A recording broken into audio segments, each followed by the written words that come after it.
પણ તે જ મને કરી હશે. હે માં, પ્રાચીન સમયમાં તો બેટીને શુભ ગણવામાં આવતી હતી, પરંતુ આજે તે જ બેટીને અશુભ ગણવામાં આવી છે.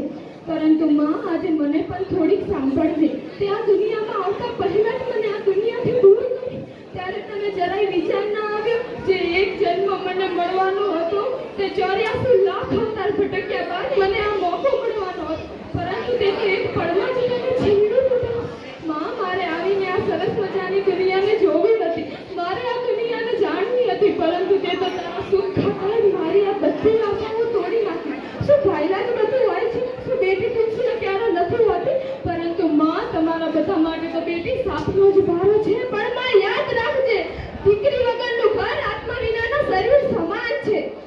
એ માં, તને જાણ થઈ ગઈ હશે કે હું દીકરી છું, એટલે તો મુજ માસૂમને જન્મ લેતા અટકાવી રહી છે.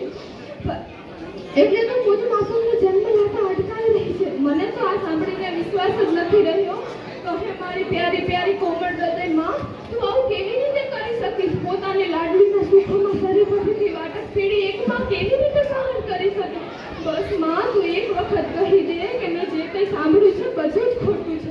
વાસ્તવમાં હું આ બધું સાંભળીને ગભરાઈ ગઈ છું. મારા તો હાથ પણ એટલા સુકોમળ છે કે ડોક્ટરની ક્લિનિક તરફ જતી વખતે હું તારો પાલો પણ જોરથી નથી ખેંચી શકતી. મારા તો ખભા પણ એટલા પાતળા અને કમજોર છે કે જેના વડે હું તને ભેટી પણ નથી શકતી. માં, મને મારવા માટે તું જે દવા લેવા ઈચ્છે છે એ મારા નાનકડા શરીરને ખૂબ જ કષ્ટ પહોંચાડશે. માં, તું જોઈ પણ નહીં શકે કે એ દવા તારા ગર્ભની અંદર કેટલી ક્રૂરતાથી મને મારી નાખશે. ડોક્ટરની હથોડી કેટલી ક્રૂરતાથી મારી નાજુક નાજુક ખોપડીના ટુકડે ટુકડા કરી નાખશે.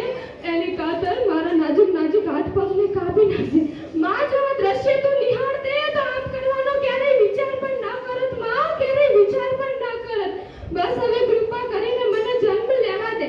મને મારીશ નહીં. મને તારા બાગનું એક ગુલાબનું ફૂલ બનીને ખીલવા દે. મને ગરમાવીશ નહીં. એ દવા તારા શરીરની અંદરથી એ રીતે સરકાવી નાખવામાં આવશે કે જેમ ભીના હાથમાંથી સાબુની ગોટી સરકી જાય છે.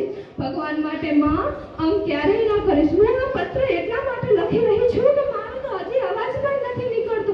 કહું તો કોને અને કેવી રીતે? માં, મને જન્મ લેવાની ખૂબ લાલસા છે. હજી તો મારે તારા આંગણામાં છમછમ નાચવું છે, તારા મમતા ભર્યા ખોળામાં રમવું છે.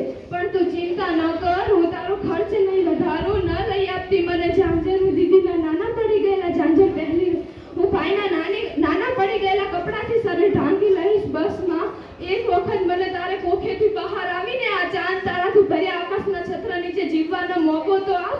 મને ભગવાનની આ મંગલમ સૃષ્ટિનો વિલાસ તો જોવા દે. હું તારી પુત્રી છું, તારી લાડકી, તારી રાજકુમારી છું. મને તારા ઘરમાં આવવા દે. માં, જો હું પુત્ર હોત તો તું મને ઉછેરી લેત. પછી મારામાં શું દોષ? શું તું મને દહેજના લીધે પ્રેમ નથી કરતો? નહીં નહીં, તું દહેજથી ડરીશ નહીં. થોડી કોશિશ તું કરજે, થોડી કોશિશ હું કરીશ. પછી મોટી થઈને હું મારા પગ પર થઈશ. પછી દહેજ કોઈ મોટી વાત નહીં રહે, એનો ડર નહીં રહે. જોજે માં, મારા હાથોમાં પણ મહેંદી લાગશે અને શરણાયો વાગશે. પછી હું તારા આંગણાનું એક પંખી બનીને ઉડી જઈશ. તું મને અત્યારથી ન ઉડાડ. માં, હું તારો પ્રેમ ઈચ્છું છું.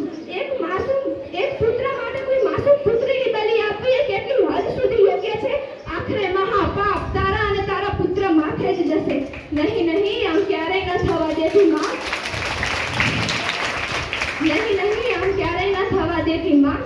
પરંતુ કોણ જાણે, સ્ત્રીઓ એ જ પુરુષ પ્રધાન સમાજમાં જાતિઓ, નિયમો, વલણો સામે હાર માનીને પોતાના હથિયાર હેઠા મૂકી દીધા છે કે પછી પુરુષ બનવાની આંધળી દોડમાં સ્ત્રી પણ હત્યાનો કઠોરતાનું ફરજ ઓઢી લીધું છે. જો તેવું જ હોય ને તો ધિક્કાર છે નારી શક્તિને, ધિક્કાર છે સ્ત્રી પણ હત્યા કરનાર માતાને, અને ધિક્કાર છે તેના માતૃ તત્વને.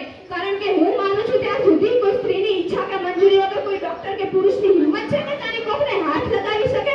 અરે દીકરી એ લક્ષ્મીનું સ્વરૂપ છે. દીકરીની ઝગમગતી દ્રષ્ટિ સામે તો લાખો સૂર્યની રોશની ઝાંખી પડી જાય છે. આવું લાખો લાડકવાયું પાત્ર એટલે જ દીકરી. અને માતા એટલે વાત્સલ્યનું જન્મ, પત્ની એટલે પ્રેમનું જન્મ, પરંતુ દીકરી એટલે વહાલનો દરિયો કહેવાય છે.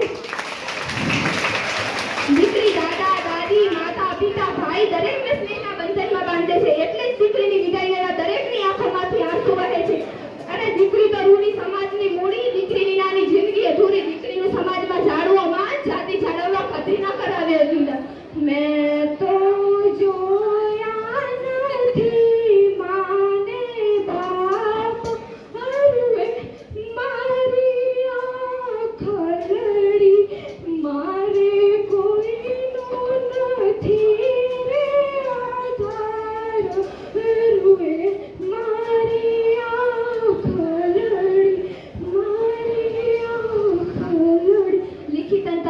પ્રેમનું પ્રતીક તારા ગર્ભમાં ઉછળીને તારી માટે